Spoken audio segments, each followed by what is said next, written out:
नमस्कार दोस्तों। और आज मज़ा आया ओपन इंटरेस्ट फॉलो करके। तो सुबह से ओपन इंटरेस्ट डेटा जो फॉलो कर रहे हैं, आज उन्होंने देखा होगा कि भाई उनको ओपन इंटरेस्ट दिखा रहा था 900 800 और क्लोजिंग उधर दे दिया बैंक निफ्टी 700। तो पहले ये समझ लो कि ओपन इंटरेस्ट है क्या। बेसिकली ओपन इंटरेस्ट से मार्केट का कोई ट्रेंड या स्ट्राइक डिसाइड नहीं होता है। ओपन इंटरेस्ट क्या होता है कि अगर सपोज करो हमने एक लॉट बाय किया, मेरा ओपन पोजीशन चल रहा है, ठीक है, सामने वाले ने एक लॉट सेल किया हुआ है, उसका ओपन पोजीशन भी चल रहा है। अब सबसे ज्यादा ओपन एक्टिव कॉन्ट्रैक्ट जिस स्ट्राइक पे है वही होता है ओपन इंटरेस्ट, ठीक है। अब अगर हमने जो बाय किया था हमने उसको सेल कर लिया, मेरा पोजीशन क्लोज हो गया, तो यहाँ पे ओपन इंटरेस्ट हो जाता है क्लोज। एवरी 3 मिनट्स में ओपन इंटरेस्ट का डेटा रिफ्रेश होता है जो कि एनएससी देता है। इससे कभी भी किसी भी केस में ये अनुमान लगाना कि बाजार इस स्ट्राइक पे सबसे ज्यादा ओपन इंटरेस्ट है तो इसी पे क्लोजिंग होगा, ये कतई चुतियाप है, ठीक है। क्यों चुतियाप है? क्योंकि एक बट ऑब्वियस सी चीज हम तुमको बताते हैं कि जो स्ट्राइक चल रही है उसी पे तो आदमी एट द मनी पे काम करता है। अगर बाय करेगा या सेल करेगा, अगर मान लो वो बाय कर रहा है तो मतलब वो प्रेडिक्ट ऊपर कर रहा है, ना कि वो ये प्रेडिक्ट कर रहा है कि बाजार वहीं खड़ा रहेगा।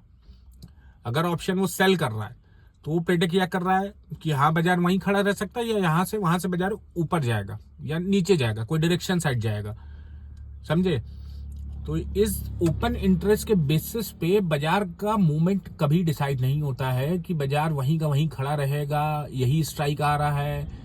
एकदम बेवकूफी है, क्योंकि वॉल्यूम सबसे ज्यादा उसी पे क्रिएट होगा ना, वही भाव चल रहा है, करंट भाव वही चल रहा है, एटीएम वही है, वॉल्यूम सबसे ज्यादा वही क्रिएट हो रहा है। सिर्फ इस वजह से ओपन इंटरेस्ट में तुमको हमेशा तुम नोटिस कर लेना, जो भी भाव चल रहा होगा, जो स्ट्राइक चल रहा होगा, उसी स्ट्राइक पे मैक्सिमम टाइम तुमको 95% टाइम ओपन इंटरेस्ट तुमको ज्यादा ही दिखाएगा। तो कभी भी बाजार का मोमेंटम उससे डिसाइड नहीं होता है। ओपन इंटरेस्ट हेल्पफुल होता है, कभी कभी होता है, ज्यादा नहीं, रेयरली हेल्पफुल होता है, वो भी ऑप्शन सेलर के लिए, बायर के लिए तो एकदम भी नहीं। आज क्या हुआ? आज 800 दिखा रहा था ओपन इंटरेस्ट सबसे ज्यादा, ठीक है, 800 दिखा रहा था, दिखाते उसके बाद क्लोजिंग दे दिया 100। अब सोचो जो बंदा 800 का पुट बेच के रखा होगा 12 रुपए में 14 रुपए में, उसके तो आज लौड़े लग गए, मारा उठा के 100 रुपया लग गए दक्षिण। और जो बंदा सोच के रखा होगा कि हाँ चलो यहीं पे तुम्हारा 800 पे ही क्लोजिंग होगा, उसके भी लौड़े लग गए। क्यों? क्योंकि बाजार का प्रीमियम ही खुला था 150, ओपन इंटरेस्ट डिसाइड करते करते तब तक तो 100 रुपए के नीचे ही भाव आ गया। अब 100 रुपए के नीचे वो भाव ऑलरेडी चल ही रहा है। अब वहां पे वो सेलिंग अगर मान लो 100 रुपए भी किया तो भी उसका क्या ही आया? कुछ नहीं आया। ऊपर से उसका पैसा लगा होगा। क्यों? क्योंकि बाजार ऊपर से आपका 3 बजे के आसपास आपका नीचे का स्पाइक जब मारा था बाजार, तो प्रीमियम आपका 180 रुपए टच किया था स्ट्रैडल का भाव। तो दक्षिण लगे होंगे, 100% उसके स्टॉप कटा होगा। अगर 50 रुपए माल बेचा है तो उसमें 5 रुपए तो स्टॉप नहीं रखा होगा ना भाई।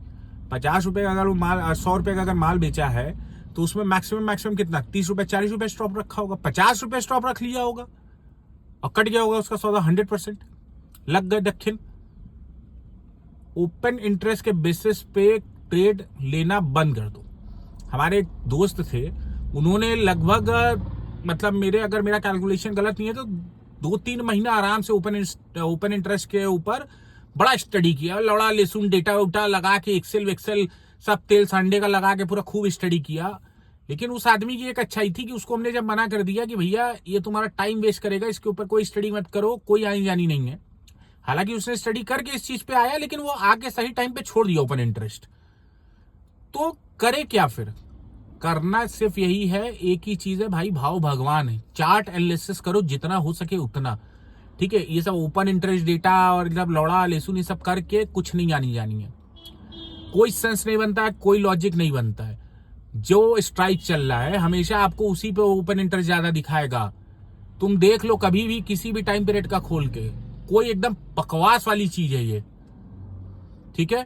तो open interest please don't follow that. Open interest data 3 minute में आता है, NSE अपडेट करता है उसको मत फॉलो करो। चार्ट का एनालिसिस सही से करो। चार्ट का कौन सा एनालिसिस करना है ये हम नेक्स्ट वीडियो में आपको बताएंगे।